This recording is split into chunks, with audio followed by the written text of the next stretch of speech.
새해 첫 번째 금요일 날 예배드립니다.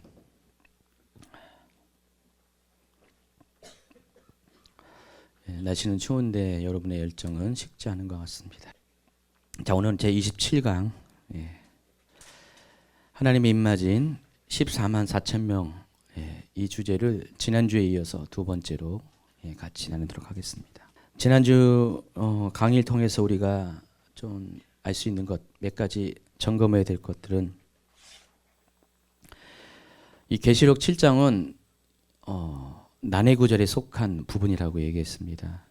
계시록 전체가 난해 구절인데, 근데 특별히 계시록 7장은 더욱더 우리가 좀 해석하기 어렵고 이해하기 어려운 그런 내용들이 많이 있다고 했습니다. 자, 그런데 이 난해 구절도 해석할 수 있는 하나의 팁이 또한 있습니다. 하나님께서 우리에게 이 계시록을 바라볼 수 있는, 이해할 수 있는 관점들을 열어주셨는데, 가장 그 중에서 중요한 것이, 이 계시록은 두 가지의 독특한 구조로 되어 있다고 말씀드렸죠. 첫 번째가 계시록은 시간 순서대로 마지막 때 일에 대해서, 일어날 일에 대해서 기록한 일종의 시나리오라고 말씀을 드렸습니다. 그래서 시간 순서적으로 일어나고 있습니다. 그러나 그 과정 가운데 한편으로는 어떤 중요한 사건에 대해서는 잠깐 시간을 멈추고, 자, 그것을 어떤 돋보기로 확대해서 그 부분에 대해서 보다 구체적이고, 또 때로는 미처 시간 순서적으로 말할 수 없는 것들을 좀 보완해서 그런 이야기들을 전한다고 했습니다. 그래서 그걸 가리켜서 일명 삽입장이라고 했습니다. 그래서 계시록은 시나리오 구조와 삽입장 구조가 서로 혼용되어 있어, 섞여 있어요. 그래서 이 계시록 7장은 그 삽입장 중에서 첫 번째에 해당하는 것이에요. 계시록 6장까지 어떤 일이 진행됐습니까? 7인의 재난 중에서 6번째 인의 재난까지 쭉 진행됐습니다. 그리고 7장에 들어서 잠시 이제 재난이 멈추고, 오늘 이제 소개한, 지난주와 오늘 소개한 14만 4천 명의 입맞은 사람들에 대해서 소개하고, 또 중반 이후에는 하늘의 하나님 보좌에 셀 수 없는 흰옷 입은 무리에 대해서 소개를 합니다. 그리고 이제 8장으로 넘어가면서 또다시 시간이 흐릅니다. 그래서 8장부터는 7번째 인이 띄어지는 그런 일들을 기록을 하고 있습니다. 성경이 자크가 안 열려가지고, 그래서 계시록 8장 1절과 2절을 보면은, 일곱째 인을 떼실 때 하늘이 반시간쯤 고요하다니 내가 보면 하나님 앞에 7 천사가 서 있어 7 나팔을 받았더라 그랬습니다. 그래서 8장 1절은 7번째 인이 떼어지는 그런 다시 시간 순서로 돌아오는데, 7번째 인은 어떤 구체적인 재난을 갖고 오는 것이 아니라고 말씀드렸어요. 6번째 인까지는 구체적인 재난이 따르는데, 근데 7번째 인은 재난이 없습니다. 대신에 7번째 인은 어떤 역할을 하냐, 7 나팔 재앙을 불러일으키는 일종의 시그널, 사인이라고 말씀드렸어요. 신호예요. 그래서 7번째 인 자체가 7 나팔 재앙을 모두 포함하는 것이에요. 그러니까 계시록은 그 이후에 또 7 대접 재앙이 또 후반부에 등장하는데, 7 인의 재앙, 7 나팔 재앙, 7 대접 재앙이 서로가 이렇게 맞물려 있습니다. 그래서 7 인의 재난이 끝나자마자 마지막 7째 인이 떼어질 때 7 나팔 재앙이 시작하고, 또 7번째 나팔이 불려질 때 그 자체는 재앙이 없지만은 7 대접 심판이 시작이 된다는 것입니다. 그래서 우리는 이런 구조들을 좀 알아가야 돼요. 그래서 8장에는 그와 같이 7 나팔, 7 인의 7번째 인이 떼어질 때 7 나팔 재앙이 그때부터 시작을 합니다. 그래서 쭉 시간 순서로 가다가 9장까지 6번째 나팔까지가 마칩니다. 7번째 나팔이 남았죠. 근데 7번째 나팔이 불려지기 전에 또다시 삽입장이 들어가요. 10장입니다. 10장에는 내가 또 보니 힘센 다른 천사가 구름을 입고 하늘에서 내려오는데 하면서 힘센 천사가 등장합니다. 근데 그 힘센 천사에는 뭐가 있냐면은 펴놓은 작은 두루마리가 들고 있었습니다. 그리고 이 작은 두루마리가 무엇을 의미하는지는 뭐 나중에 10장 가서 설명을 하고요. 그리고 11장에는 두 증인이 등장하고요. 두 증인의 사역이 등장하고 굉장히 계시록에서 두 증인의 사역도 굉장히 중요한 의미를 갖고 있습니다. 그리고 나서 15절에 가서 일곱째 천사가 나팔을 불게 됩니다. 그래서 또다시 시나리오 시간 안으로 들어오게 됩니다. 그리고 일곱 번째 나팔이 끝나자마자 불려지자마자 또다시 12장부터는 삽입장이 시작합니다. 그래서 하늘에 큰 이적이 보이면서 해를 옷 입은 한 여자가 등장하고 또 하늘에 또 다른 이적이 보이면서 한 큰 붉은 용이 등장을 합니다. 그리고 7절에는 하늘에 전쟁이 있고 그때 미가엘과 그의 사자들이 용과 더불어 싸우고 용이 전쟁에서 져서 이 땅 가운데 쫓겨나는 장면이 시작됩니다. 또 후반부에는 용이 여자의 후손을 박해하게 될 때 하나님께서 그들을 보호하기 위해서 예비처로 그들을 인도하는 장면이 쭉 나옵니다. 그리고 나서 13장에 보면은 내가 보니 바다에서 한 짐승이 나오는데, 자, 이 짐승은 누구입니까? 적그리스도를 가리켰고, 11절에 내가 보면 또 다른 짐승이 땅에서 올라오니 이 짐승은 누굽니까? 거짓 선지자를 말하는 것입니다. 그래서 마지막 때 일어날 적그리스도의 일들이 여기서 소개가 되고요. 14장에 가면은 14만 4천 명이 등장을 합니다. 하나님 보좌에 14만 4천이 등장하고 또 세 천사가 세 가지의 그런 메시지를 전하고 그리고 14절부터는 마지막 수확이 시작됩니다. 알곡 추수와 포도송이 추수가 시작됩니다. 그리고 나서 15장에 이르러서 하늘에 크고 이상한 다른 이적을 보매 일곱 천사가 일곱 장을 가졌으니 곧 마지막 재앙이라면서 드디어 이제 마지막 일곱 대접 재앙이 예비되는 장면이 나오고요. 그리고 이 마지막 대접 재앙이 실행되는 것이 16장으로 가서 시행됩니다. 그러니까 또다시 시간 흐름 가운데 들어오게 됩니다. 그래서 16장에는 일곱 대접 재앙이 실행되고 또 17장에 넘어가면 또 시간이 딱 멈추고요. 또다시 삽입장에 들어가고 큰 음녀에 대한 심판, 또 18장에는 바벨론 성에 대한 심판이, 큰 성 바벨론에 대한 심판이 시작됩니다. 그리고 19장에는 또다시 시간 순서로 가가지고 여기에 하나님의 어린 양의 혼인잔치가 시작되고요. 그리고 11절부터 백마를 탄 자가 하늘로부터 내려오는데 또 그를 따르는 또 하늘의 군대들도 내려옵니다. 백마를 타고. 그래서 이들이 누굴까? 백마를 탄 자가 누구냐? 바로 예수님입니다. 바로 예수님께서 지상에 재림하셔서 마지막 사단의 왕국과의 전쟁을 벌이는 장면이 시간 순서로 나옵니다. 그리고 20장에 보면은 거기에 또 천년왕국이 등장하고요. 또 7절부터는 곡과 마곡의 전쟁, 그리고 11절부터는 백보자 심판.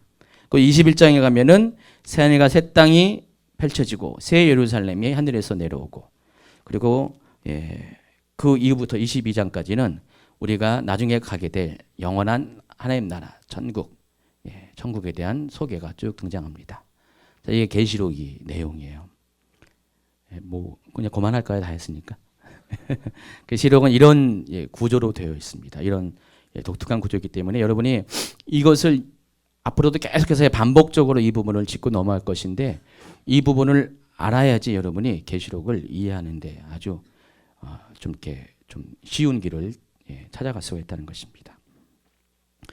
그래서 지난 강의 가운데는 계시록 7장을 어떻게 이해하는가에 대해서 쭉 설명하면서 바로 우리가 삽입장의 개념을 좀 이해해야지 계시록 7장을 이해할 수 있다고 말씀을 드렸습니다. 그래서 이 계시록 7장에는 두 가지의 사건이 나오는데, 하나님 인을 이마에 맞는 14만 4천 명이 등장하고 또 하늘 보좌에 서 있는 흰옷 입은 셀 수 없는 무리가 등장합니다. 자, 이들은 약간의 구분이 있습니다. 14만 4천은 어디에서 있습니까? 땅 위에. 그리고 흰옷 입은 무리는 하늘에 있음을 알 수가 있습니다. 자, 그런데 이 계시록 7장이 계시록 6장에 이어서 계시록 6장의 이 시간 시나리오에 이어서 등장합니다. 근데 계시록 6장 17절은 어떻게 끝나는지 아시죠? 바로 이 재난이 모든 재난이 임할 때 사람들이 외칩니다. 누가 능히 서리요라고. 그때 계시록 7장에서 누가 능히 설 수 있는가 그 대답을 해줍니다. 그 하늘의 그 재난 가운데서 누가 이것을 견딜 수 있냐는 질문의 가운데 바로 이러한 자가 견딜 수 있다. 그러면서 두 가지의 샘플을 주는데 이 땅에서는 바로 14만 4천 하나님의 입맞은 자 그리고 하늘에서는 흰옷 입은 셀 수 없는 무리라는 것입니다. 그래서 하나님은 이 땅에서 하나님의 백성들에게 하나님의 성도들에게 이마에 인을 맞춰 줌으로 인해서 재난이 그들을 피해갈 수 있도록 보호하시고 또 흰옷 입은 이 무리들은 순교자를 말합니다. 죽은 자들을 말하는데 그런데 죽음조차도 하나님이 재난을 피해갈 수 있는 하나의 하나님의 그런 긍휼의 방편이라고 설명을 해드렸습니다. 그런 얘기가 쭉 나오고요. 그리고 오늘은 이제 27강의 다섯 번째 주제로 그렇다면 누가 하나님의 인을 맞게 되는가? 과연 14만 4천은 누구인가에 대해서 오늘 구체적으로 설명을 해드리겠습니다. 좀 이 부분은 예민한 주제예요.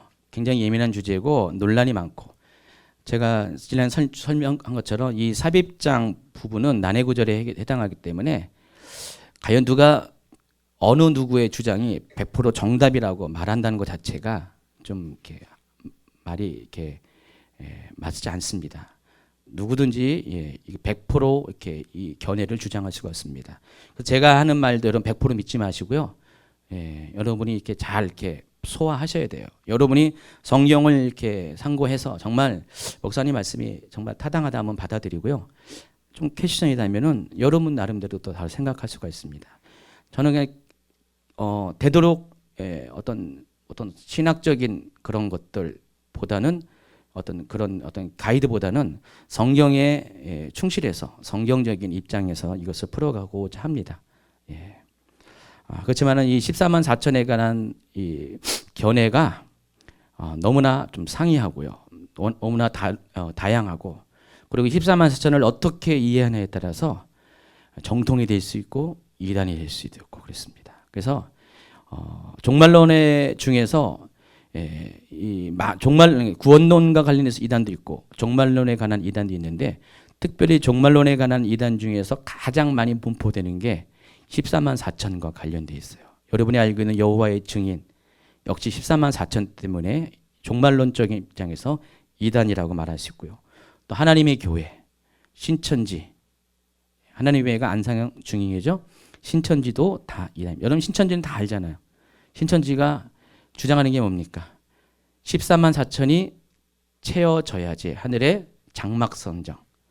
그게 바로 이제 계시록 21장에 나오는 새하늘과 새 땅이 임하고 하나님의 성 예루살렘이 새 예루살렘이 이 땅에 내려오는 그것을 말하는데 그러니까 영원한 하나님의 나라가 오는데 14만 4천이 채워져야지 그 하나님의 나라가 오게 된다고 합니다. 어디에? 저 과천에. 그래서 신천지 본부가 과천에 있습니다. 그래서 이 14만 4천을 채우기 위해서 그들은 아주 현안이 돼 있고요. 거의 다 채워가고 있어요. 실제로. 제가 작년 통계하면 거의 10만 명 가까이 된다는데 불과 몇 년 전에도 한 5만 명 정도 수준이었는데 정말 빠르게 이렇게. 그러니까 사람들이 14만 4천이니까 그 14만 4천이라는 제한된 숫자로 인한 두려움이 있어요. 그래서 내가 거기 들어가야 된다. 내가 여기 못 들어가면 어떻게 해요? 이 땅에서 심판받게 되잖아요. 그래서 그렇게 들어가는 이렇게 결단하는 사람도 생기고 많이 그랬습니다.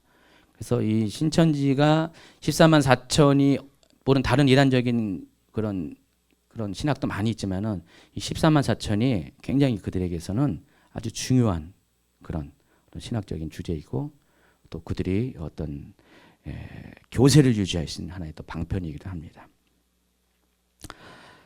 그래서 이들의 공통적 주장은 뭡니까? 14만 4천 안에 들어와야지 구원을 받는 것이고 그리고 14만 4천 안에 들어오려면 어떻게 된다고요? 그들의 종교를 믿어야 되는 거예요. 참 사람들은 이런 좀 말도 안 되는 협박과 같은 얘기를 너무 잘 믿어요. 좀 이상해요. 좀 두려움적인 이야기를 하면은 사람들이 그냥 끌려가는 경향들이 많이 있습니다.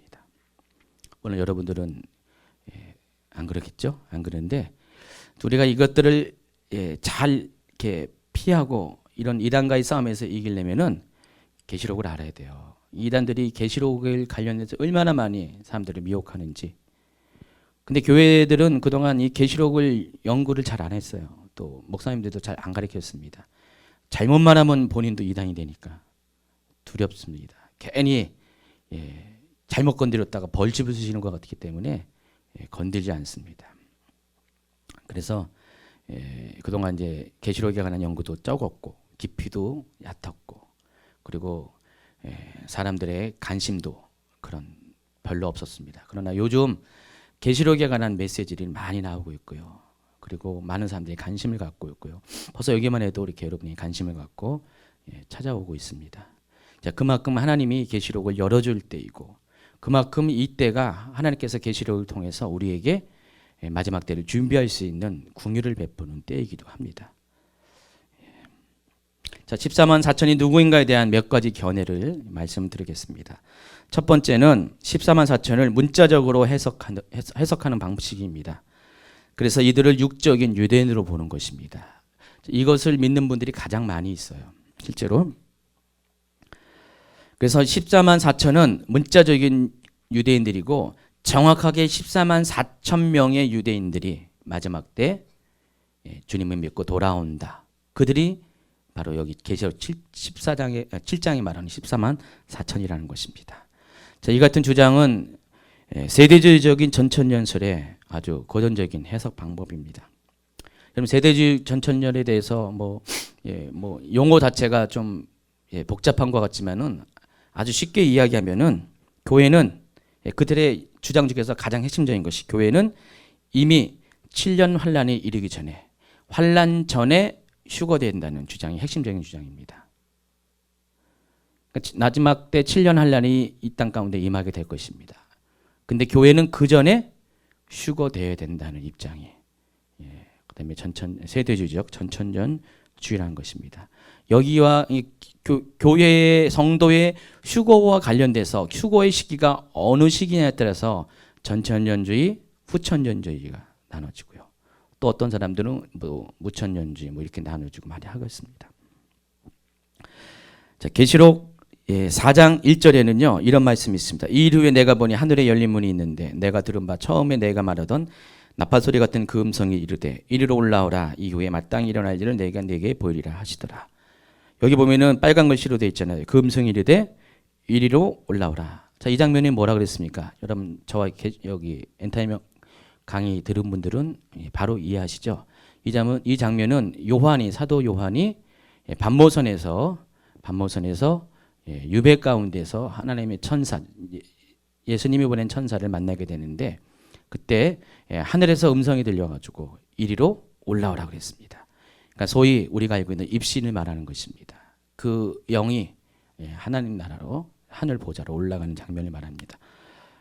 그냥 세례 요한이 그런 것인데 이 장면을 가리켜서 교회가 다 올라간다고 바로 휴거가 이때 일어난다고. 왜 그럴까요?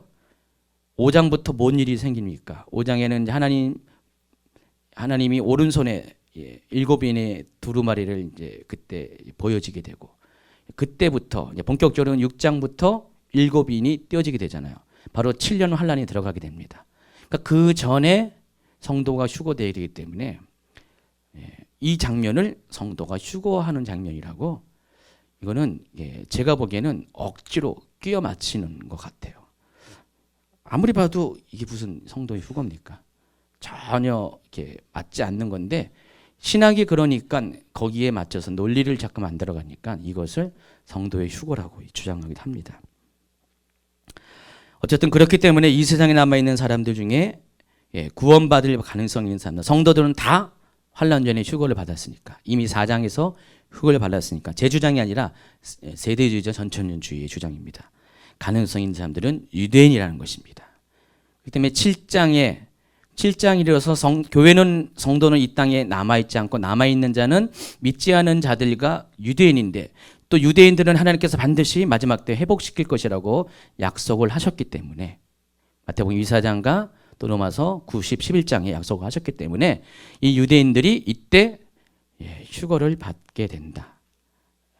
이때 인침을 받게 된다라는 그런 주장을 한다는 것입니다.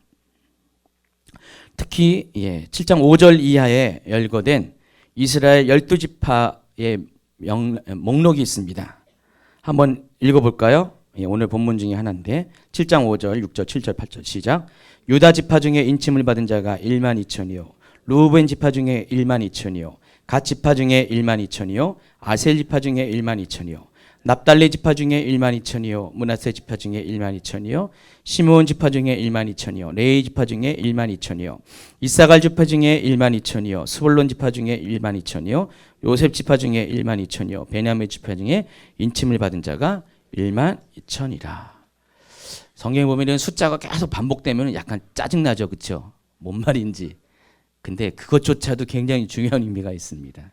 여러분은 그냥 지나쳐 볼 수가 있지만은 여기에는 또 우리가 좀 이해하고 분석해야 될 부분이 또 남아 있습니다. 어쨌든 이들의 주장은 육적 유대인으로 13, 4천을 보고 그들이 그때 인침을 받는다고 이야기를 합니다. 근데 이 같은 주장은 몇 가지의 부담을 갖고 있습니다. 결국은 제가 이 말을 한 것은 이들의 주장이 좀 성경적으로 맞지 않는다.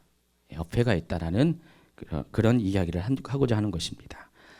첫 번째가 계시록에 예언된 마지막 때에 대한 모든 징조는 7년 환란에 들어가면서 시작된다고 여러분 알고 있습니다. 그러니까 마태복음 24장, 누가복음 21장, 마가복음 13장에 공통적으로 기록된 마지막 때 일어날 그런 시나리오, 징조들이 정해져 있잖아요. 제가 그거를 한 2강의 통해서 쭉 설명을 해드린 것 같은데 첫 번째 사람의 미혹이 일어나고 전쟁이 일어나고 뭐 기근이 일어나고 쭉쭉 나오잖아요. 이게 다 누구랑 어떤 거랑 똑같다 그랬습니까?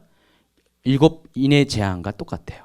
첫째 말이 등장할 때, 두 번째 말이 등장할 때, 세 번째, 네 번째 이렇게 계속해서 인이 떼어질 때마다 일어나는 사건의 기록과 순서가 똑같다고 말씀을 드렸어요. 그렇죠? 그래서 이 마지막 때 주님이 오시기 전에, 예수님이 오시기 전에 일어나는 일의 그 시대의 징조들은 바로 이렇게 7인이 떼어지는 그 순간부터 카운트가 된다는 것입니다. 그리고 그때가 바로 7년 환란이 시작되는 신호이기도 합니다. 자, 그런데 하나님께서 이 요한계시록을 왜 줬습니까? 마지막 때 일어날 일들을 성도들로 하여금 알게 하고 그때를 준비하기 위해서 이 요한계시록을 쓴 이유가 있잖아요. 계시록 1장 1, 2, 3절에 보시면은요. 마지막 때가 가까웠기 때문에 성도들로 하여금 마지막 때를 준비시키기 위해서 이 요한계시록을 썼어요. 근데 7번째 7인의 재난, 결국은 7년 환란의 재난이 시작하는 바로 그 전에 성도들이 다 휴거돼 버리고요. 이 땅에 남아 있는 성도가 없습니다. 교회가 없습니다. 그럼 뭐 때문에 이 일을 하신 이유가 없는 거예요. 그러니까 요한계시록을 쓴 목적 자체가 사라지게 버리는 것이에요. 그러니까 성도들로 하여금 이 7년 환란이 일어나면은 이런 일이 일어나고 이런 일이 일어나고 그리고 예수님이 언제 오실 것이다. 이런 징조 끝에 예수님이 어떤 상황 가운데 오실 것이라고 말씀을 해 주심으로 인해서 성도들로 하여금 예수님 맞을 준비를 하게 하는 것인데 그런 재난이 일어나기 전에 성도들은 다 휴거돼 버려요. 그럼 요한계시록을 쓴 이유가 없다는 겁니다. 그런 이유로 인해서 이들이 문자적으로 육적 유대인이 아니라는 것입니다. 그리고 실제적으로 그들이 육적 유대인이라는 증거도 없습니다. 이 부분을 얘기하면 굉장히 예민해요. 제가 지난번 얘기했듯이 이것 때문에 제가 한동안 시달렸다고요. 육적 유대인이 아니라고 했다고 그냥 막 저를 공격한 분이 있습니다. 모르겠어요. 또 공격할지 모르겠어요. 이만 얘기를 하면은. 여러분이 판단해서요. 정말 이게 육적 유대인이 맞나 안 맞나 오늘 제가 설명하는 걸 통해서 여러분 판단하기 바랍니다. 자, 왜냐하면 여기에 열거된 12지파의 목록은 실제 문자적인 12지파 모두를 포함하고 있지 않기 때문입니다. 다시 말해서 완벽한 12지파의 목록이 아니라는 것입니다. 자, 12지파, 이스라엘의 12지파, 다시 말해서 야곱의 12아들이 누구인지 창세기 49장에 보면은 야곱의 유언 가운데서 그들이 명단이 쭉 나옵니다. 보세요. 르벤, 시므온, 레위, 유다, 스불론, 이사갈, 단, 갓, 아셀, 납달리, 그리고 요셉과 베냐민입니다. 여러분 잘 보시면 알겠지만 이 순서가 어떤 순서입니까? 출생 순서예요. 나이순, 장자순입니다. 그러니까 르벤이 제일 큰 형이고요. 베냐민이 막내입니다. 정확하게 출생 순서대로 나이순으로 장자순으로 기록이 되어 있습니다. 이게 이제 가장 모범이죠. 12지파의 모범 답안입니다. 성경에는 여러 곳에서 이 12지파의 목록들이 쭉 나오는데 그 중에서 또 에스겔 48장에도 역시 12지파의 목록이 나옵니다. 모든 지파의 이름은 이와 같은 일이 하면서 48장 전체에서 그 12지파에 대한 이야기가 쭉 나오는데 그런데 이 에스겔 48장은 창세기 49장이 12지파의 목록의 원형이라면 약간 차이가 있습니다. 뭔 차이가 있는지 한번 보세요. 제가 옆에 그림으로 여기 도표를 그려놨는데 노란색으로 하이라이트 했습니다. 뭐가 다릅니까? 레위 지파가 빠지고 므낫세와 에브라임 지파가 들어가죠. 근데 므낫세와 에브라임 지파는 어느 지파입니까? 야곱의 아들입니까? 아니죠. 손자예요. 손자. 그럼 이 둘은 누구의 아들입니까? 요셉의 아들이에요. 하나님께서 요셉에게 두 분깃을 줬어요. 요셉은 혼자지만은 하나님께서 요셉의 두 아들을 통해서 각각의 지파를 이루게 함으로써 두 분깃을 줬다는 것입니다. 대신에 이 레위 지파는 어떤 지파입니까? 제사장 지파예요. 그러니까 레위 지파는 땅을 기업으로 이렇게 받지 아니했습니다. 그러니까 레위 지파는 대신에 각 12지파에 흩어져서 그들이 먹을 것을 제공하는 11조를 통해서 살게 했어요. 그래서 레위 지파의 기업은 누굽니까? 12지파가 레위 지파의 기업이에요. 그래서 보통 12지파라고 할 때는 레위 지파가 빠지고 요셉의 두 지파, 므낫세, 에브라임 지파가 각각의 한 지파의 역할을 해서 12지파가 되고 그리고 이 레위 지파는 그들 중에 흩어져서 하나님을 섬기는 구별된 그런 지파로 카운트가 됩니다. 에스겔 48장도 나름대로 어떻게 해요? 어떤 이유를 가지고 목적을 가지고 이렇게 명단들이 쫙 기록된 것을 알 수 있습니다. 그런데 계시록 7장은요 몰라요. 저도 무슨 어떤 근거를 가지고 이런 목록이 되어 있는지 몰라요. 이 두 창세기 49장과 에스겔 48장과 비교해서 대표적인 차이가 뭐냐면은 여기도 이제 레위 지파가 빠지는 건 레위 지파가 여긴 들어가는데 레위 지파가 들어가는데 무엇이 빠졌냐면은 뭐가 빠졌어요? 잘 보세요. 뭔지 모르시죠? 그 다음 장에 나와 있습니다. 단지파가 빠져 있습니다. 단지파가 빠져 있어요. 단지파가 빠져 있고 또 약간 이렇게 아리송한 것이 므낫세 지파와 요셉 지파라고도 표기를 했어요. 므낫세와 에브라임이면 몰라도 므낫세와 요셉이라는 것도 약간 제가 좀 약간 퀘스천이에요. 여러분 누가 형입니까? 므낫세와 에브라임이? 에브라임이 장자죠.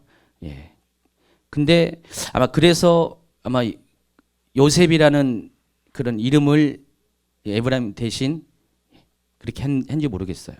그건 잘 모르겠어요. 어쨌든 중요한 것은 단지파가 빠져 있다는 것입니다. 그래서 단지파가 빠진 이유에 대해서 어떤 분들은 단지파가 우상 숭배를 했기 때문에 하나님이 뺐다. 지파의 어떤 권한을 주지 않았다. 권리를 삭제했다라고 주장하는 분들도 있긴 합니다. 어쨌든 이 계시록 7장에 나와 있는 이 명단들은 창세기 49장과 비교해도 에스겔 48장과 비교해도 논리적으로 이들이 실질적인 육적인 유대인이라고 말할 수 있는 그런 근거가 좀 약하다는 것입니다. 그러니까 논리적이지가 못한다는 것입니다. 논리적으로 증명되지 못한다는 그 의미는 결과적으로 이들이 이스라엘 12지파라는 유대인이라는 100% 그렇다고 말할 수 있는 근거가 약하다는 것입니다. 아까 얘기했듯이 세대주의 전천연설을 주장하는 분들이 여기 있는 유대인이라고 분명히 말했지 않느냐. 각 12지파마다 12,000명씩 14만 4천이라고 말했지 않냐. 그걸 가지고 주장을 하는데 실질적으로 뭐라고요? 단지파는 빠져 있기 때문에 여기는 정확한 목록이 안 된다는 것입니다. 그래서 반드시 육적 유대인이라고 말할 수 있는 100%의 근거가 안 된다는 것입니다. 또 한 가지 분명히 알아야 될 것은 현대의 유대인들에게는 지파 개념이 전혀 없다는 것입니다. 여러분 이제 우리 최 집사님은 무슨 채씨입니까? 전주 채씨요? 전주에도 채씨가 있었군요. 아니 농담입니다. 최은영 목사님은요? 경주 경주 채씨요. 저는 김씨인데요. 무슨 김치인지 아십니까? 뭔 예수님이에요? 저는 삼척 김씨입니다. 또 한 번 제 족보를 밝히는데 저는 삼척 김씨라면은 그런 김씨 있습니까? 막 그렇게 묻더라고요. 근데 강원도 가면은 짝 깔렸어요. 옛날에 보면은 강원도 도지사는 다 삼척 김씨에서 거의 했더라고요. 뭐 개인적으로 전혀 모르는 분들이고요. 우리는 다 어떻게 되네 그 본이 있잖아요.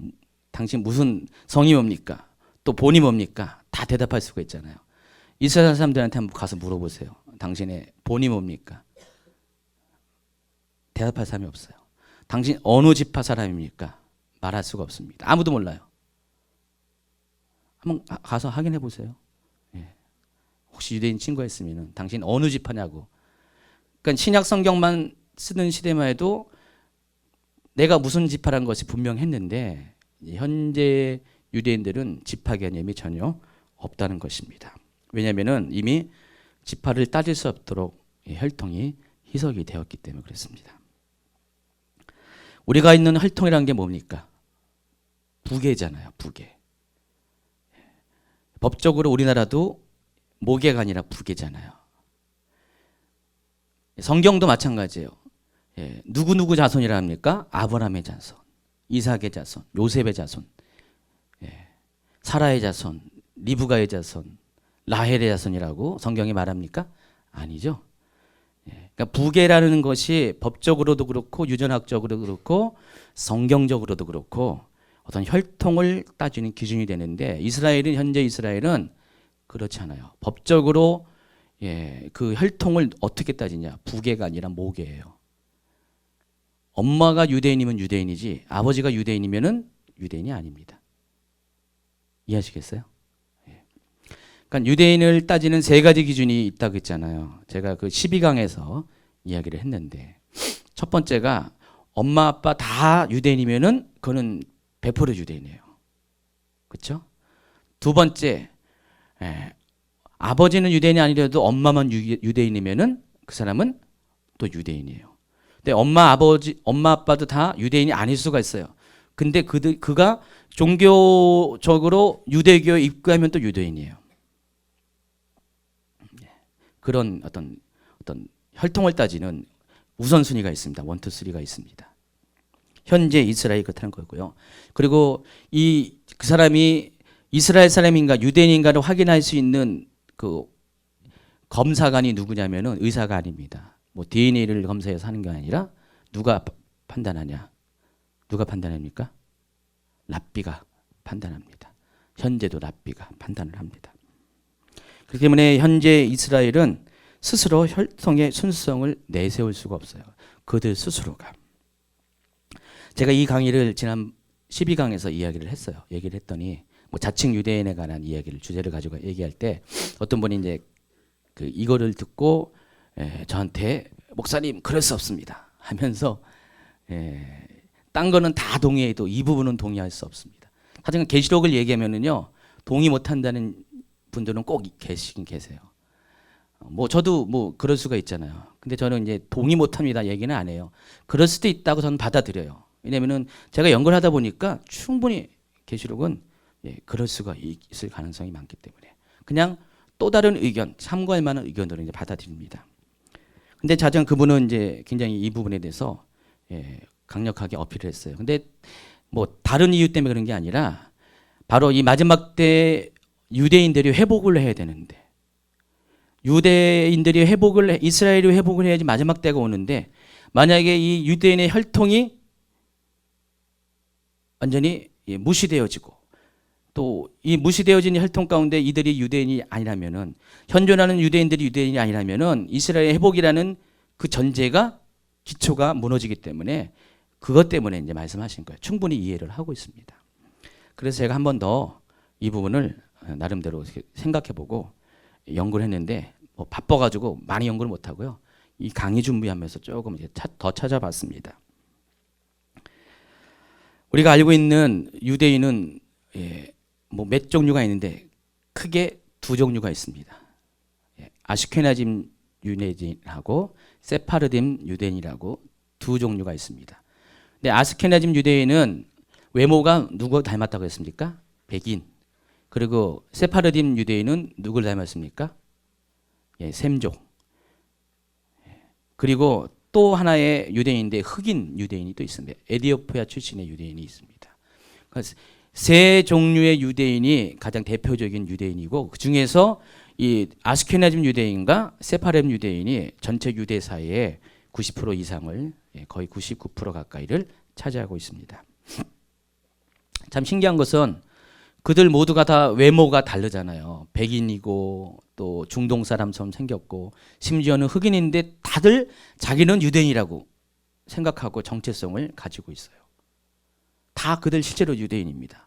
그러니까 그들은 자기네 조상의 조상으로부터 자기는 유대인이라고 믿고 살아왔어요.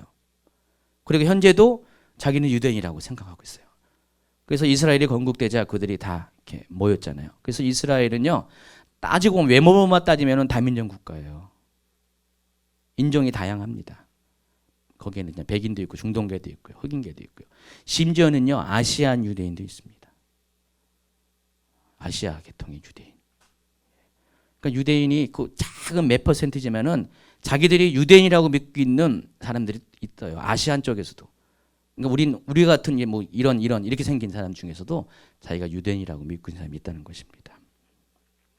그래서 그 카페 회원이 시병 강의를 보고 어느 또 카페 중에서 옛적 그 선한길 거기서 이제 이 카페는 유대인 회복에 관한 어떤 사명을 가지고 이렇게 카페가 운영되는 것 같은데 여기서 이제 카페 자료를 인용해서 저한테 카페에 올려서 우리 주인제 카페에 올려가지고요 영상을 올려줬습니다.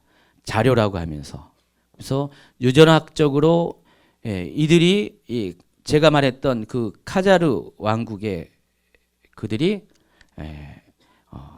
자칭 유대인이 아닌 그들은 진짜 유대인이 아니다라고 그런 얘기를 합니다. 그러면서 이제 그 얘기를 쭉 했어요. 그래서 제가 그것을 쭉 보면서 그것도 일리가 있다라고 해서 더 정확한 어떤 자료를 검색을 했습니다. 그랬더니 한 개 나오더라고요. 그게 이제 한겨레 뉴스의 일반 이제 신문에서 게시된 자료입니다. 제목은 현대 유대인은 고대 이스라엘 유대인이 후회가 맞을까라는 제목으로 제가 출처까지 이렇게 URL을 이렇게 기록을 해놨습니다. 여러분 이제 이거 다 치면 힘드니까 하여간 이 제목을 한번 이렇게 검색해가지고 인터넷에 한번 그대로 이제 나오게 될 것입니다. 자 이거를 보면서 제가 좀 다시 한번 정리할 기회를 가졌어요. 12강에 관한 내용을 좀 설명하는 것입니다. 그리고 이것이 오늘 강의 주제와도 상관이 있습니다. 한번 보시면은요 이스라엘이 최근에 법률을 제정하려고 했습니다. 그러니까 이스라엘의 정체성에 대해서 어떻게 했냐면은 이스라엘은 유대인 민족 국가라는 그런 정체성을 새로운 그 법안을 이제 국무회의에서 통과해가지고 의회에 이제 올렸다고 합니다. 상정을 했습니다. 이게 무슨 의미를 가지냐? 아까 얘기했잖아요. 이스라엘은 지금 다민족 국가잖아요. 거기는 아랍계 국민이 20%나 됩니다. 그러니까 팔레스틴 사람들 여러 이렇게 사람들이 있는데 이스라엘은 그런 다민족 국가가 아니라 유대인으로 구성된 민족 국가다. 다시 말해서 우리 대한민국처럼 한민족으로 구성된 단일 민족 국가다는 그런 선포를 하겠다는 것입니다. 그런 어떤 결정을 국무회의에서 했어요. 자, 이것이 문제가 됐습니다. 왜냐하면 그렇게 되면 어떻게 됩니까? 당장 뭐 어떤 문제가 생기냐면 팔레스틴계 그런 아랍계 주민들이 그들은 더 이상 이스라엘 국민이 될 수가 없는 거잖아요. 왜냐하면 이스라엘은 유대인으로 구성된 민족 국가라고 선포를 해버리면은 그럼 그들은 그 민족이 아니기 때문에 그게 이제 거기서 벗어나게 된다는 것입니다. 그래서 이게 이제 최근에 사회적인 이슈가 됐습니다. 그러면서 과연 정말로 그들이 유대인으로 구성된 민족 국가인가에 대한 어떤 논의가 시작이 됐습니다. 원래는 그 전부터 이런 일이 있었는데 다시 쟁점이 됐다는 것입니다. 그렇다면 정말 니들이 민족 국가라고 말할 수 있냐, 자격이 있냐라고 문제 제기를 하게 됐다는 것입니다. 그래서 그 문제 제기를 가지고 여기 이 기자분이 이것을 유대인의 어떤 혈통적인 어떤 역사를 쭉 이렇게 정리해서 한 거예요. 그러니까 읽어보니까 저도 많이 도움이 되고요. 판단은 여러분한테 맡기지만은 좀 좋은 판단할 수 있는 자료가 되는 게 사실입니다. 자, 유대인은 정말 유대인인가? 첫 번째 이렇게 질문을 합니다. 자, 이스라엘이 유대인의 나라라는 것은 새삼스러운 사실이 아닙니다. 그런데도 문제가 되는 것은 현대 이스라엘의 국가의 건국 배경 때문입니다. 자, 유대인들이 왜 그 땅에 나라가 세워졌다고 그런 어떤 논리를 폈냐? 자, 이 땅은 2000년 전에 자기의 조상들이 살던 땅이기 때문에 잠시 빼앗겼지만은 그러나 우리는 그 땅으로 다시 돌아가야 된다는 그런 당위성이 있었어요. 그것이 건국 논리였습니다. 그것 때문에 우리는 이 땅 가운데 나라를 세워야 된다 주장했고 그리고 그대로 이루어졌습니다. 그래서 이스라엘을 유대인의 민족국가로 정의하는 시도도 역시 마찬가지로 그들의 건국 논리에 뿌리를 든 것이에요. 근거가 그렇다는 것이죠. 그렇기 때문에 우리가 이스라엘은 다민족 국가가 아니라 유대인 민족 국가라고 이렇게 선포를 하겠다는 것입니다. 그러나 결론적으로 이야기하면은 제 얘기가 아니라 이분 기자가 얘기하는 거예요. 이스라엘 각 세계 각지에 있는 현대 유대인의 다수는 고대 바로 2000년 전에 팔레스타인 땅에 살던 유대인과는 혈통적으로 관련이 없다는 주장이 꾸준히 제기되고 있다는 것입니다. 그러니까 지금 그 땅에 사는 사람들은 유대인이 혈통적으로 유대인이 아닐 수가 있다라는 그런 쟁점이 있다는 것입니다. 그러면서 이제 제가 아까 잠깐 설명한 것처럼 이스라엘의 유대인들의 그런 어떤 분류가 소개됩니다. 여기는 세 가지로 소개하죠. 아스케나지 유대인, 아까 얘기했던 세파르dim 유대인. 아스케나지는 당시에 동유럽에 거주했던 유대인을 말하는 것입니다. 그리고 투르크계라고 합니다. 두 번째가 남유럽 등 지중해 연변에 그러니까 스페인을 중심으로 살던 유대인 공동체가 있습니다. 또 북아프리카의 알렉산드리아를 근거로 살던 유대인이 있습니다. 이 두 곳에 살던 유대인을 가리켜서 세파르딘 유대인이라고 합니다. 동유럽에 거주했던 유대인들은 아까 얘기했던 백인의 외모를 가졌고요. 또 남유럽과 그러니까 스페인과 또 알렉산드리아 중심으로 살던 그런 세파르딘 유대인은 중동 사람처럼 생겼고요. 그리고 또 한 가지가 이디오피아 등 아프리카에 살던 흑인 유대인들이 있는데 이들을 미즈라히 유대인이라고 합니다. 그중에서 이 아스케나지 유대인이 전 세계 유대인 인구의 70%를 차지하는 유대사회의 주류에 해당합니다. 유대인이 전 세계적으로 한 1,600만 명 정도 되는데 그 중에서 70%가 이 아슈케나즘 유대인, 그러니까 백인 유대인이라는 것입니다. 오늘날 미국에 살고 있는 유대인들을 다 보면 다 백인이에요. 거의 다가. 바로 그들을 말한 것입니다. 자, 그런데 이 아스케나지 세파르dim 유대인, 미즈라히 유대인은 별 논의에서 없고요. 세파르dim 유대인은 당연히 유대인이라고 봐요. 근데 문제는 백인처럼 생긴 이 아스케나지 유대인이 정말 진짜 유대인인가? 이것이 논쟁거리라는 것입니다. 이게 오늘날의 논쟁거리가 아니라 역사가 뿌리가 깊다는 것입니다. 언제부터 시작됐냐면은 이것이 맨 331페이지 맨 밑에 보면은 아브라함 하르캅이라는 사람 1835년에서 1919년에 살던 사람인데 지금으로부터 한 100몇십 년 전에 이 얘기가 처음에 제기가 됐습니다. 러시아에 살던 유명한 유대계 역사학자가 있다고 합니다. 아브라함 하르캅이. 저도 이제 옛날부터 아는 사람이 아니라 이번에 처음 알았습니다. 예, 반갑습니다. 예, 근데 이 아브라함 이 하르캅이라는 사람이 처음으로 이 주장을 한 것이에요. 과연 이들이 아시케나즘 유대인들이 혈통적으로 진짜 유대인이 맞나? 그것을 처음으로 의문을 제기했다는 것입니다. 그래서 이 아시케나지 유대인이 진짜 유대인이 아니라는 이 주장은 바로 유대인 내부에서부터 제기가 된 거예요. 그러니까 바깥 사람들이 당신들은 유대인이 아니야 라고 말한 게 아니라 자기들 스스로가 처음부터 우리는 유대인이 혈통적으로 유대인이 아닐 수가 있다 라고 문제를 꺼냈다는 것입니다. 자, 왜 그랬냐면은 이유가 있어요. 당시에는 반유대주의가 유럽을 휩쓸고 있었어요. 그러니까 유대인들은 경멸과 모멸의 대상이었어요.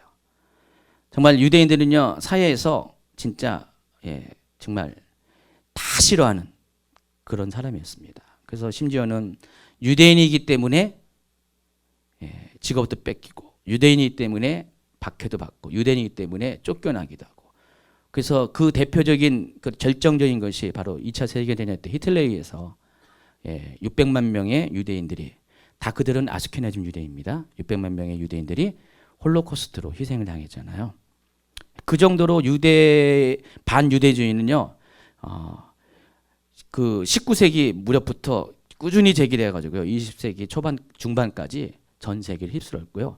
아직도 이제 반유대주의가 적잖이 남아 있습니다. 그런 가운데 유대인들은 자기들을 생존을 지켜야 됐어요. 특별히 아스케나즘 유대인이요. 그러니까 세파르dim 유대인은 문제가 없어요. 근데 아스케나즘 유대인은 자기들의 민족을 지키기 위해서 택한 방법이 뭐냐? 혈통을 따진 거예요. 자 봐라. 우리 혈통을 우리 스스로가 연구를 해봤더니 우리는 진짜 그 유대인이 아니라 진짜 혈통적 유대인이 아니라 백인들과 섞인 혼혈 민족이다. 그래서 너희들이나 우리나 실은 같은 피를 가진 사람이다 라고 주장을 한 거예요. 이해하시겠어요? 참 아이러니하게 그들 내부에서 그들 스스로 살아남기 위해서 이런 주장을 했다는 것입니다. 이게 바로 이 아스케나지가 여기서는 하자르지만은 이제 제 강의에서는 카자르죠. 카자르 기원설을 주장한 배경이라는 것입니다. 맨 처음에 이 하르캅이라는 사람이 주장을 하니까 또 남부 러시아의 유대인인 아브라함 피르코비치라는 유명한 작가 겸 고고학자가 같이 거들어서 또 이 주장을 했습니다. 그래서 이들이 이렇게 주장을 하자 19세기 말에 프랑스의 유명한 역사학자, 유명한지는 잘 모르겠어요. 이번에 알았어요. 유명하다는 걸. 에네르 느랑이라는 사람이 이것을 또 받아가지고 이 사람의 주장에 의해서 당시 유럽 사이에 바로 아스케나즘 유대인은 진짜 유대인이 아니라는 그런 이야기가 퍼지기 시작했다는 것입니다. 그래서 아스케나즘 유대인은 셈족이 아니라 바로 투르크계, 바로 백인 쪽에서 유래했다. 그래서 유대인은 혈통적으로 단일 민족으로 보는 그 견해에 정면으로 반대를 했다는 것입니다. 그래서 이러한 역사적인 어떤 주장을 토대로 지난번에 소개했던 제10여강에 소개했던 제13지파라는 그런 책을 통해서 바로 이 아스케나즘 유대인 카자르 왕국을 소개했던 이 아서 캐슬러라는 사람이 1970년대 책을 펴낸 거예요. 그래서 이것이 본격적으로 우리 이제 현대 사회 가운데 화제가 된 것입니다. 그래서 아스케나즘 유대인이 진짜 유대인이 아니라는 그런 생각들이 이때부터 보편화가 됐다는 것입니다. 대중화가 됐다는 것입니다. 그 전까지만 해도 이런 것들은 많은 사람들이 알지 못했어요. 그러다가 이 책이 쓰여지면서 책으로 인해서 별 상관없는 사람들도 아스케나즘 유대인이 누군가 또 카자르 왕국이 뭔가에 대해서 관심을 갖기 시작했다는 것입니다. 저는 한 50년 뒤에 알았지만은 1970년에 이 책이 나왔고 저는 2010년경에 이제 알았지만은 자주간 그만큼 사람들은 잘 몰랐어요. 여러분도 잘 몰랐잖아요. 근데 이미 이러한 주장이 언제부터 시작했다고요? 18세기, 19세기 말부터 시작했어요.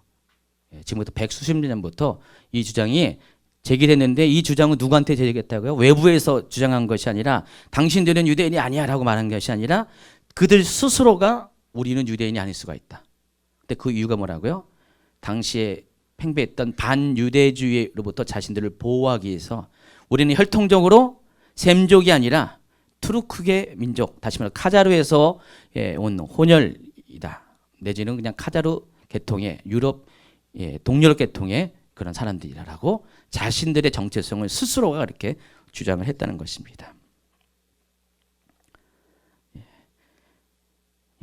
그런데 이제 이것이 이제 반유대주의가 한풀 꺾이니까 이제는 이스라엘 사람들에게는 부메랑으로 다가왔습니다.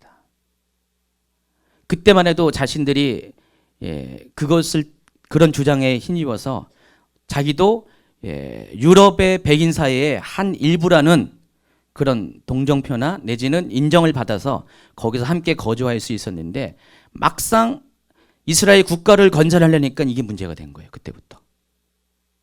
왜냐면은 거기 그 땅에 나라를 세우는 그 건국 논리가 뭐라고 그랬어요?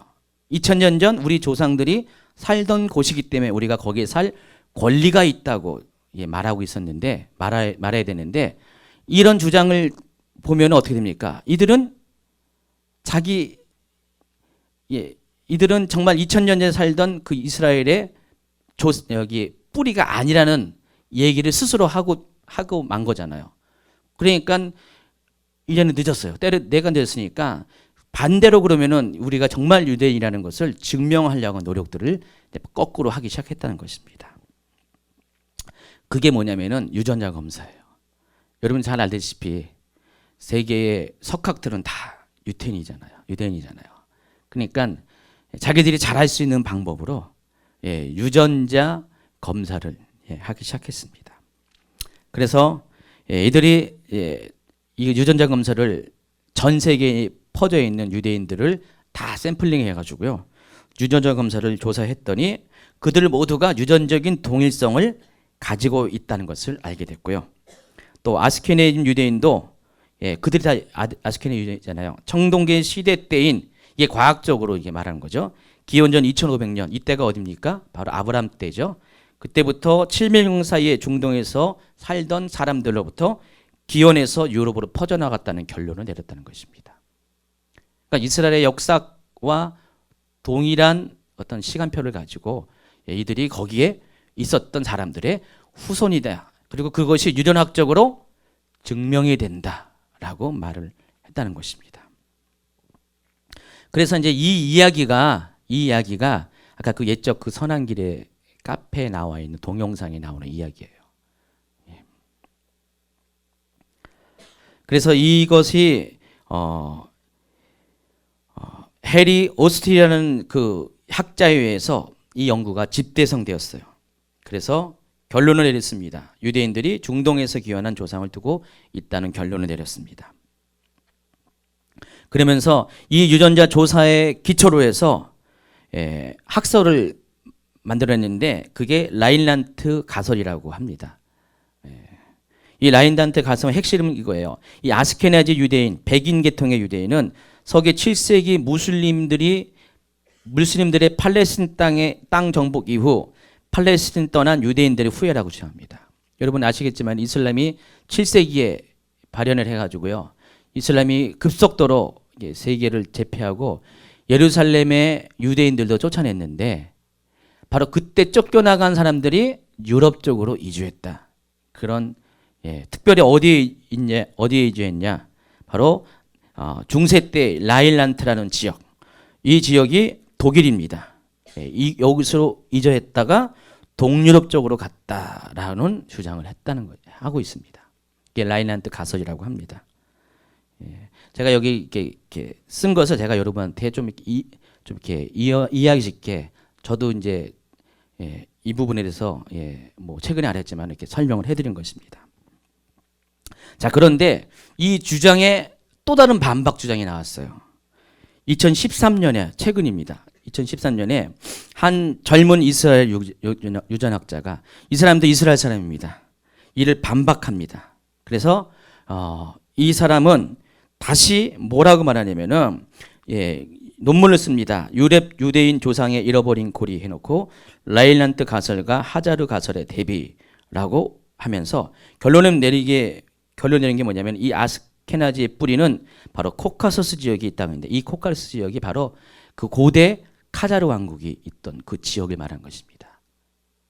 아까 얘기했던 19세기 말부터 유대인들이 주장했던 바로 그 주장, 원래 그 주장대로 그렇게 됐다고 이렇게 주장을 한다는 것입니다.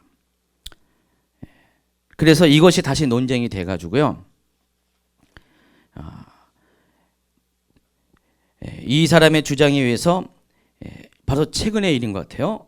9개국에 있는 13개 대학교에 있는 가장 아주 그냥 석학의 유전학자들이 모였습니다. 모여가지고 다시 서둘러서 유대인들을 대상으로 유전자 조사를 대대적으로 시작을 했습니다. 334페이지 하고 있어요 지금. 결론이 뭡니까? 빨간 글씨로 써 있는데 아슈케나즈 유대인들은 카자르 왕족과 관련이 없으며 중동에서 기원했다는 기존 학설을 제하긴 했다는 것입니다. 결론이 뭐예요? 이들은 유전학적으로 뭐라고요? 이스라엘의 후손이 맞다. 그 결론이 난 겁니다. 모르겠어요. 이걸 믿어야 될지 안 될지 모르겠지만 일단 과학적으로 그렇게 했다는 것입니다. 자, 그럼에도 불구하고 이스라엘은 현재 뭐라고요? 모계 혈통을 따르고 있어요. 부계 혈통을 안 따르고 있습니다. 그리고 무엇보다도 유대교로 개종하면은 그 사람이 전혀 유다인과 상관없어도 그때부터 유대인이에요. 그리고 그 사이에 일원이 됩니다. 그래서 이스라엘에서 민족이라는 것은 혈통에 근거한 것이 지금은 아니라는 것입니다. 어디에 근거합니까? 바로 종교에 근거합니다. 그래서 실제적으로는 유대인들이 혈통을 가지고 유대인을 구분하는 그 기준은 현재 무의미하다는 것입니다. 실제적으로. 근데 제가 계속해서 이 혈통적인 유전학적인 것들을 계속해서 이렇게 이야기한 이유는요. 그래도 객관적인 판단을 해야 되기 때문에 이렇게 말합니다. 자, 이것을 이제 한겨레 뉴스에서 정의길 선임 기자라는 사람, 이메일은 EGIL.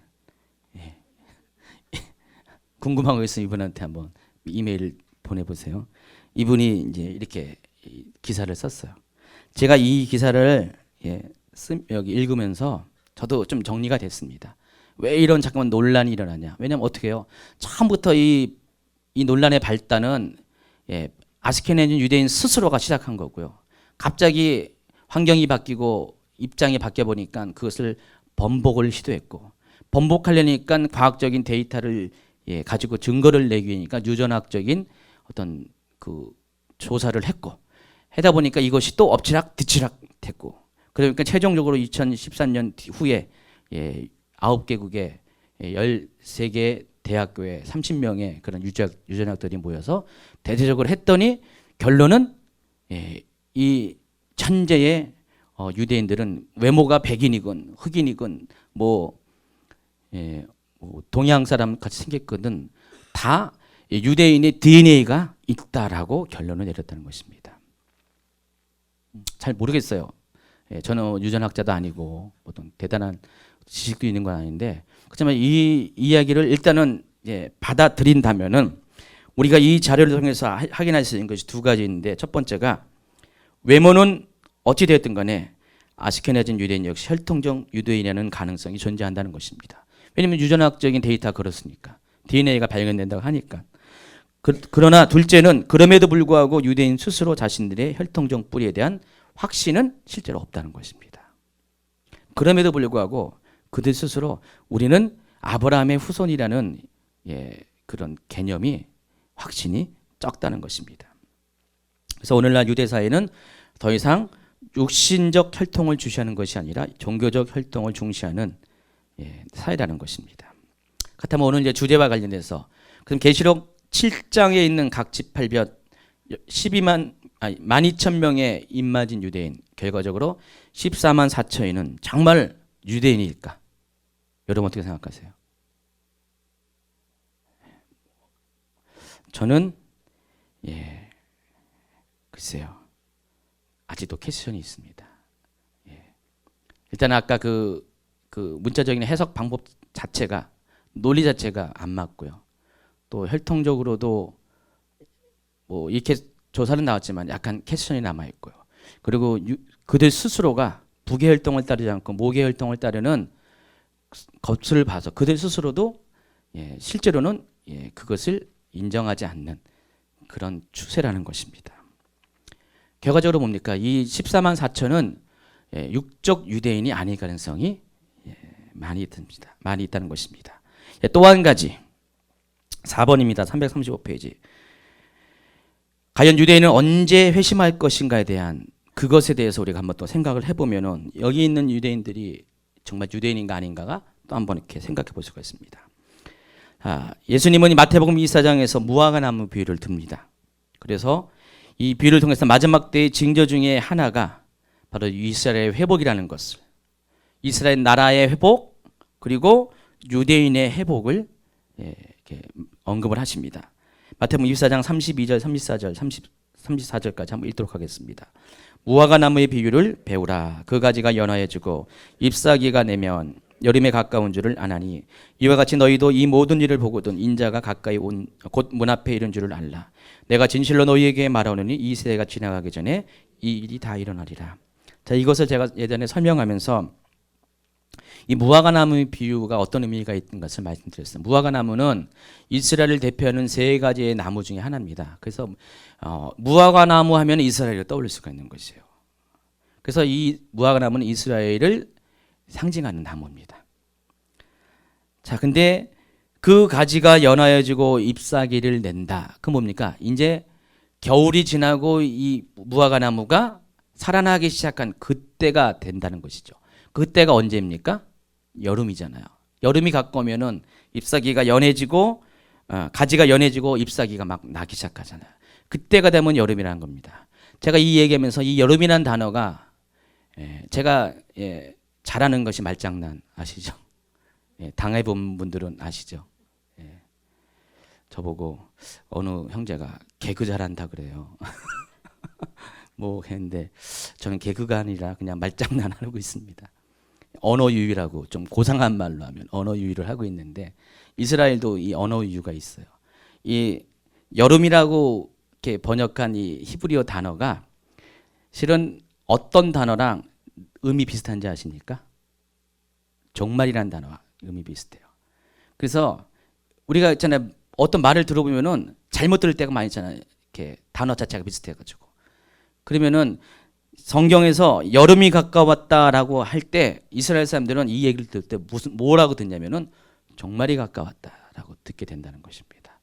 다시 말해서 무화과 나무가 잎사귀가 이렇게 무성해지면은 종말이 가까웠다라고 이스라엘에서는 이해를 한다는 것입니다. 그래서 이 무화과 나무가 이스라엘이 회복이 되면은 그때 예수님이 다시 오신다는 것입니다. 그때 주님의 재림이 임한다는 것입니다.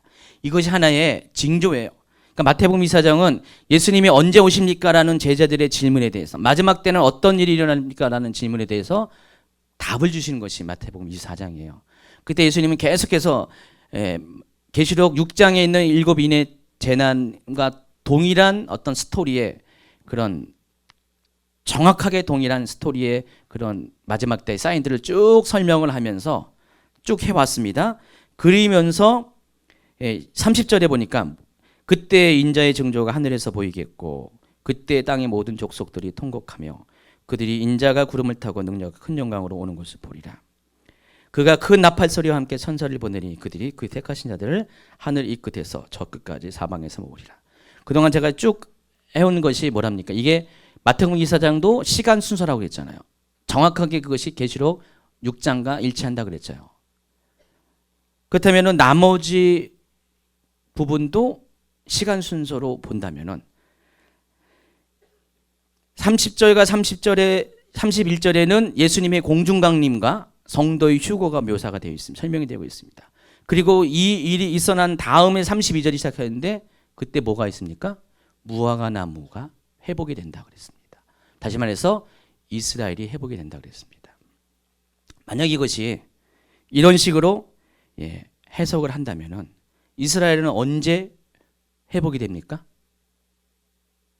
예수님이 공중에 강림하신 후에, 성도들의 휴거가 일어난 후에. 이해하시겠죠? 그리고 예수님의 공중 강림은 언제 시작한다고요? 7인의 재앙부터 쭉 시작해가지고요, 나팔 재앙까지 다 끝나고 마지막 7번째 나팔이 불려질 그때 예수님이 공중에 강림하시고, 먼저 공중에 예수님이 강림하시고 그때 성도들이 휴거가 일어난다고 이야기했습니다.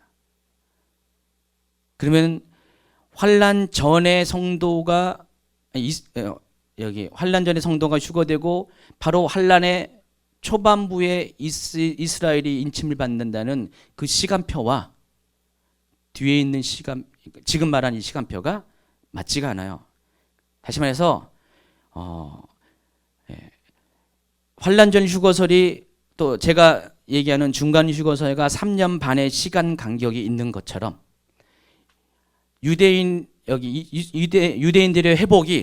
회복도 역시 3년 반의 시간차가 있다는 거죠. 뒤로 미뤄진다는 것입니다. 그러니까 마태복음 24장의 시간 순서도 그것이 증명한다는 것이에요. 그러니까 예수님이 공중에 강림하시고 성도가 휴거가 일어난 다음에 유대인들은 그때 가서 회복이 된다는 것이에요. 물론 유대인들은 지금 회복하고 있어요. 하나님이 이미 과거에는 상상할 수 없는 유대인의 회복이 일어나고 있습니다. 여러분, 이스라엘이 건국을 했어요. 도저히 있을 수가 없는 일이었어요. 어떻게 1900년 전에 멸망한 국가가, 세계를 떠도는 국가가 어떻게 1900년 후에 다시 그 장소에서 건국을 한다. 이것은 세계 역사상 유례가 없는 그런 일입니다. 하나님이 하시지 않고서는 이런 일 할 수가 없죠. 근데 그 이스라엘의 국가 건국이 이스라엘 회복을 의미하는 것이 아니에요. 그것은 시작이에요.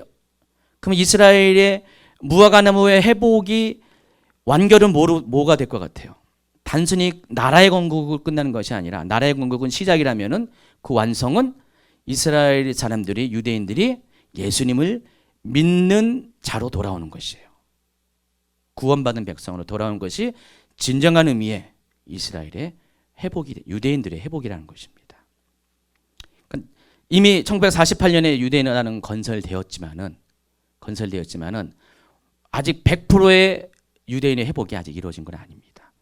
근데 그 유대인의 회복이 언제 이루어질 거예요? 마지막 때 일어납니다. 근데 그 마지막 때 일어나는 일들이 지금 이미 조짐들이 일어나고 있어요. 이미 시동을 걸고 있다는 것입니다. 불과 한 20년 전에도 겨우 두세 자리밖에 안 되는 이스라엘 내의 크리스찬들, 메시아닉 주들이 이제는 몇만 명에 육박하는 사람으로 성장을 했습니다. 계속해서 유대인 중에서 회심자들이 늘어나고 있고요.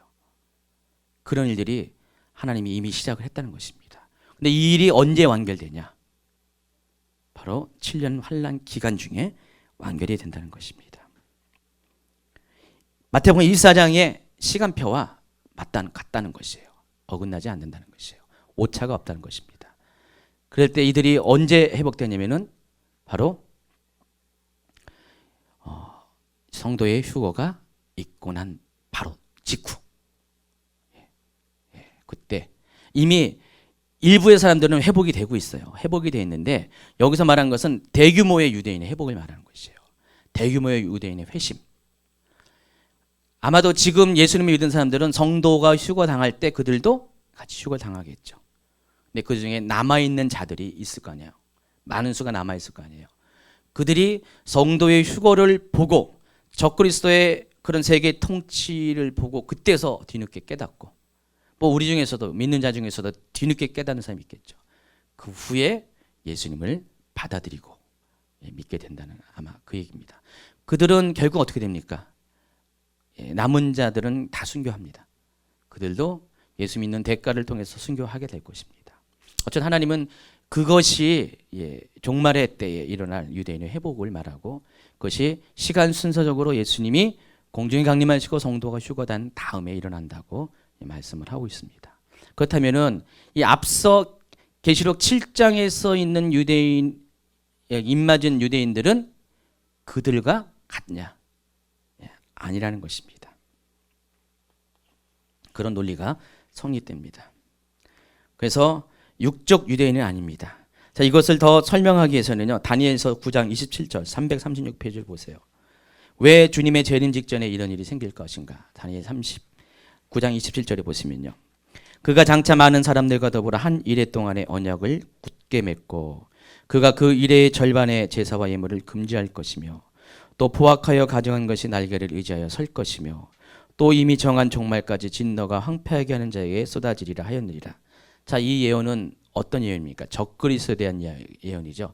여기서 그는 적그리스도를 말하는 것입니다. 이미 많이 이렇게 설명을 했기 때문에 여러분 다 알겠지만은, 적그리스도가 장차 많은 사람들과 더불어 한 이레 동안의 언약을 맺는다. 바로 7년 동안의 언약을 맺는다고 그랬습니다. 이 많은 사람들은 중에 유대인들이, 여기 지금 다니엘서는 유대인을 향한 계시잖아요. 예언서잖아요. 그래서 적그리스도가 유대인들과 언약을 맺는다고 했죠. 그러니까 적그리스도가 언제 등장을 됐습니까? 바로 흰말이 등장할 때, 첫 번째 인이 떼질 때 적그리스도 자체가 사람의 미혹이라고 했습니다. 그래서 그는 평화의 사도로 와가지고 제일 먼저 하는 것이 이스라엘과 중동을 여기 화합시키는 겁니다. 평화조약을 맺게 하는 것입니다. 그래서 제3성전이 들어서게 될 것입니다. 그러니까 유대인은 자신의 민족이 회복됐다고 믿게 될 것이에요. 그때 가서. 그러나 7년 기간 중에 절반이 지난 후에 적그리스도가 돌변합니다. 그리고서 제3상전에서 계속 드려지던 예배, 매일 드려졌던 올려갔던 예물을 금지하게 합니다. 그리고 그 자리에 누가 섭니까? 바로 짐승의 의상, 적그리스도의 의상이 거기에 서게 됩니다. 포악하고 가증한 것이 날개를 의지해서 쓰게 됩니다. 그리고 이미 정한 종말의 날까지, 마지막 7년 환란이 끝나는 그날까지 그 일이 3년 반 동안 일어나게 됩니다. 그래서 유대인들은 그 3년 반 동안은요, 그들과 화평하게 지내요. 평화조약을 가지고 살았어요. 그러나 그들이 곧바로 성도의 휴거가 일어나고 예수님이 공중에 강림하고 성도 휴거가 일어난 다음에 적그리스도가 완전히 이제 돌변하게 되면은 그때부터는 어떻게 됩니까? 오히려 그들로부터, 적그리스도부터 박해받고 핍박을 받게 되면 그때부터 자기들이 기다리던 메시아가 적그리스도가 아니었다는 것을 깨닫게 되고요. 그때 가서 진짜 그리스도인 예수님을 찾게 되는 일이 생기고요. 앞에 이미 경험했던 그들 중에 먼저 예수님을 알았던 메시아적 주, 그들은 아마 휴거당했죠.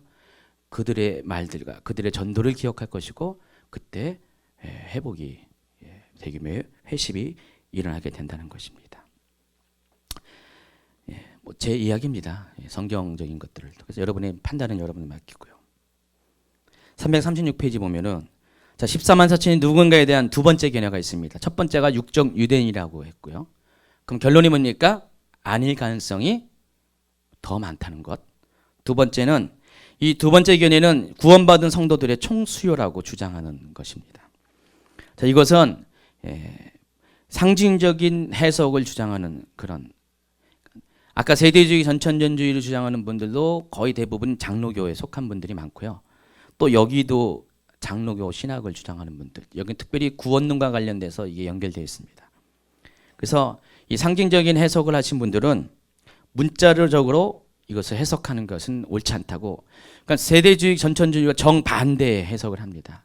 그래서 계시록을 다 상징으로 풀어가요. 그러다 보니까 여기에 나와 있는 숫자도 다 뭐라고요? 상징적인 숫자라는 것입니다. 그 상징적인 숫자를 이렇게 계산을 합니다. 보세요. 3은 하나님 수, 완전수죠. 4가 땅의 수라고 합니다. 그래서 이 3 곱하기 4, 12수는 또 완전수예요. 성경에 완전수가 몇 개 가지가 있는데 12가 완전수고, 또 구약의 12지파, 또 신약의 12사도도 모두 12이기 때문에 12 곱하기 12는 144가 된다고. 그리고 144 곱하기 완전수인 10의 세제곱이 충만수라고 해가지고 이것을 따지면은 14만 4천 명. 그러니까 완벽한 구원받은 자의 총수가 14만 4천이라는 숫자적인 해석이 나온다는 것입니다.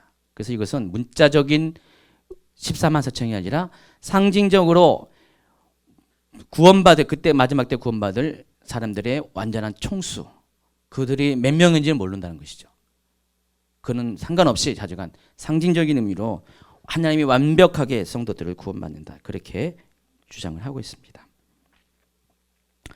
저는 개인적으로 이것을 이렇게 따르진 않고요. 그렇다면 이들은 누구인가? 세 번째, 자, 이들이 유대인이 아니라면은 가능성은 누가 있습니까? 성도들이에요. 악한 자는 아닐 것이고, 예수님을 모르는 이방인은 아닐 것이고, 유대인이 아니면은 성도밖에 없습니다. 물론 여기에 회심한 유대인들도 여기 이미 해당할 것입니다. 자, 4절에 보세요. 내가 인맞은 자의 수를 들으니 이스라엘 각 지파 중에서 인맞은 자들이 14만 4천이라는 말씀이 있습니다. 자, 이것을 통해서 우리가 한 가지 알아야 될 것은, 여기 나와 있는 이 14만 4천은 육적 유대인도 아니고 구원받을 사람들의 상징적인 총수도 아니고 분명히 성도들인데, 그렇다고 해서 성도들 전체도 아니라는 것입니다.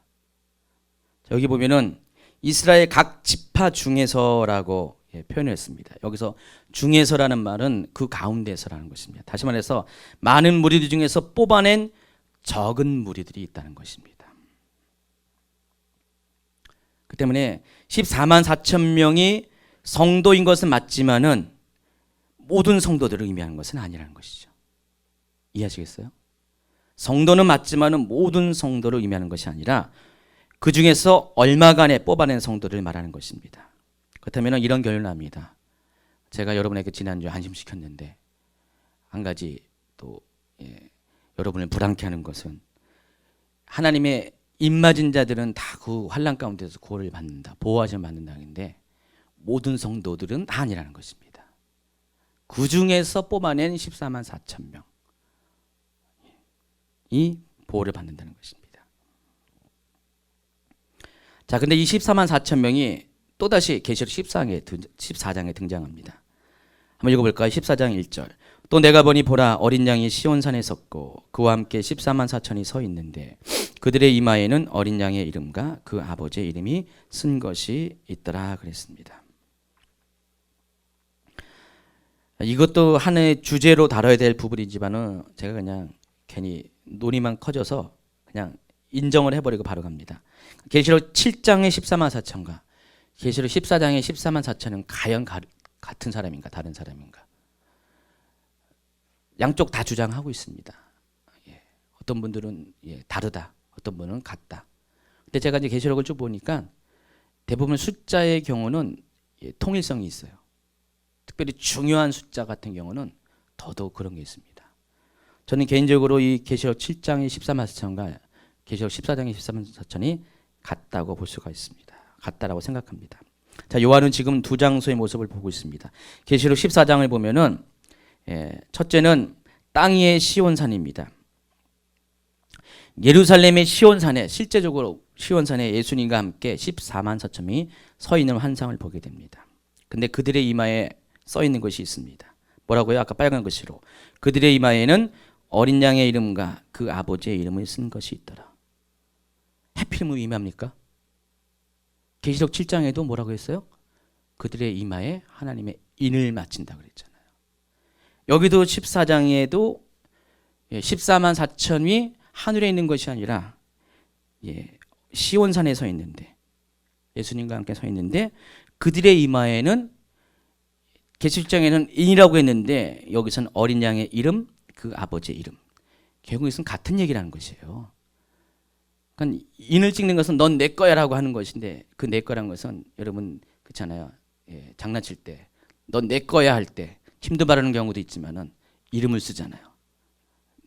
누구 것 해가지고. 바로 그것은 소유를 가리키는 것이에요. 자, 이 사람은 누구의 소유? 예수님의 소유, 하나님의 소유라는 것입니다. 그것을 이마에 쓴 사람들이 14만 4천이 서 있다는 것입니다. 그래서 하나님의 인은 구체적으로 이것을 말하는 것입니다. 둘째는 하늘에서 나는 소리입니다. 그 소리에 의하면 땅에서 속량을 받은 14만 4천 명은 계시록의 7장에 14만 4천 명과 같은 사람들이라는 것입니다. 한번 읽어볼까요? 2절 3절 시작. 내가 하늘에서 나는 소리를 들으니 많은 물소리와 같고 큰 우레소리와 같은데 내가 들은 소리는 검은 것 타는 자들이 그 검은 것을 타는 것 같더라. 그들이 보좌 앞과 내 생물과 장로들 앞에서 새 노래를 부르니 땅에서 속량함을 받은 14만 4천 밖에는 능히 이 노래를 배울 자가 없더라. 뭐라 그랬어요? 땅에서 속량함을 받은 사람들, 땅에서 구속함을 받은 사람들, 땅에서 그 어려운 환경 가운데서, 재난의 환경 가운데서 보호함을 받은 사람들, 바로 계시록 17장에 있는 바로 그들과 같은 사람이라는 것입니다.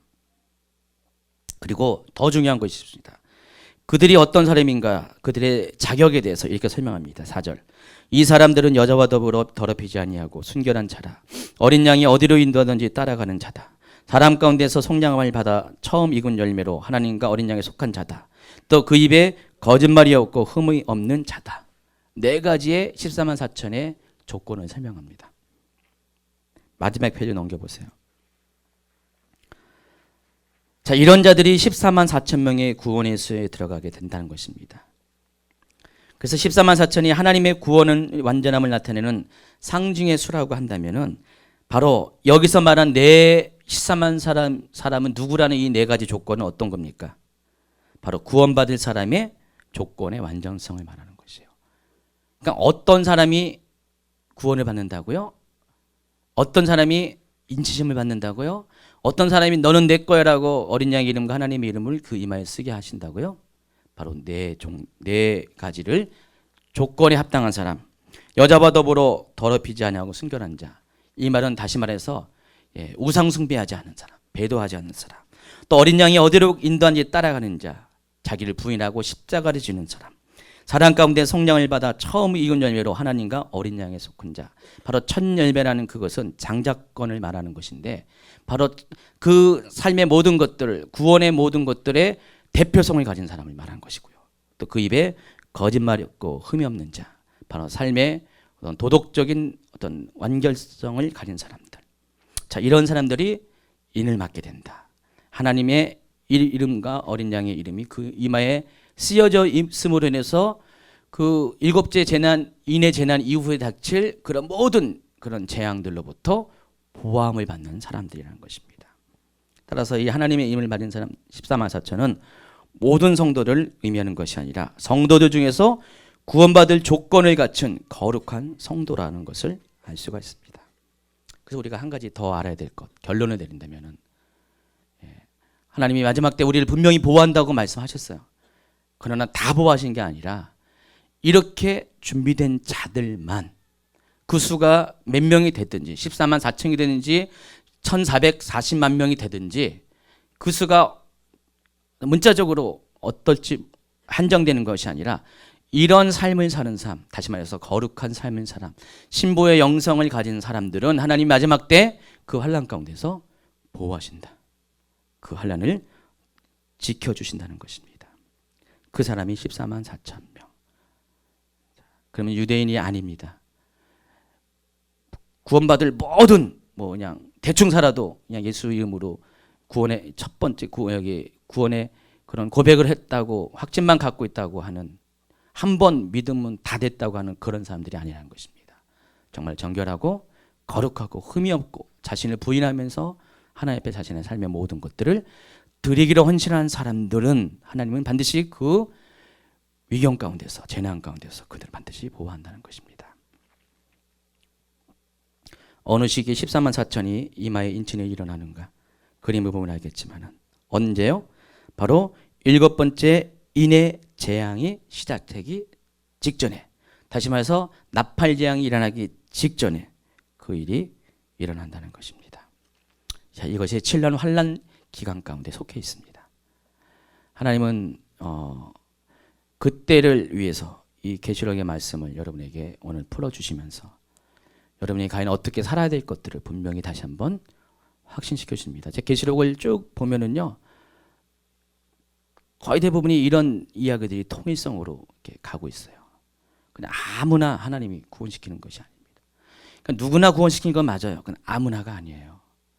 우리 구원의 시작은 누구나 할 수 있어요. 값없이 하나님의 은혜로 시작할 수 있으나, 그러나 이 구원을 완성시킬 때에는 우리 가운데 이러한 대가가 필요하고 이렇게 거룩함으로 주님을 따라가는 삶이 요구되어진다는 것입니다. 이런 자들을 하나님이 인치시고요. 또 이 인침을 받은 사람들이 결국은 성도의 휴거의 그 대상이 되게 된다는 것입니다. 여러분, 이제 마지막 때가 가까울 때일수록 더욱더 깨어서 이 말씀을 기억하시고 준비하는 삶을 살기 바랍니다. 하나님, 내가 이 말씀 그대로 정말 예수님이 어디를 가든지 내 자신을 부인하고 거룩하고 흠없고 정말 하나님의 인치심에 합당한 자의 삶을 통해서 하나님 그 가운데서 구원받은 백성이 되길 원합니다.